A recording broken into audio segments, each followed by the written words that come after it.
हमारे इकोनॉमिक्स का chapter number 3 money and inflation, इसका most important question barter system and its limitation, ये इस बार आने के बहुत चांसेस है और ये रिपीट, अगर हमारा लक अच्छा हुआ तो इस बार भी रिपीट हो सकता है, क्योंकि बोर्ड के एग्जाम में बहुत बार रिपीट हो चुका है। अगर तुम लोगों को ये क्वेश्चन नहीं समझ आया तो मैं तुम लोगों को इजी मैनर में समझा दूंगी। चलो तो हम लोग बार्टर सिस्टम की कहानी सुनते हैं। First of all we see the definition of barter system.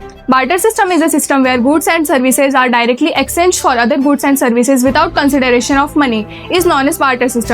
इसका मतलब ये कि इसके अंदर सिर्फ गुड्स का ही एक्सचेंज होता है, मनी का यूज नहीं होता है। और बार्टर सिस्टम की मेन 3 लिमिटेशंस होती है जिसकी वजह से ये आज बहुत कम यूज में होता है। तो बार्टर सिस्टम की जो फर्स्ट लिमिटेशन है वो issue of mutual adjustment, second इसकी problem of storing value, third problem of measurement. First problem issue of mutual adjustment. इसके अंदर अगर पर्सन ए और बी है, फर्स्ट के पास अगर वीट है और सेकंड के पास मिल्क है, अगर सेकंड पर्सन को एक्सचेंज में वीट चाहिए ही नहीं तो वो क्यों एक्सचेंज करेगा?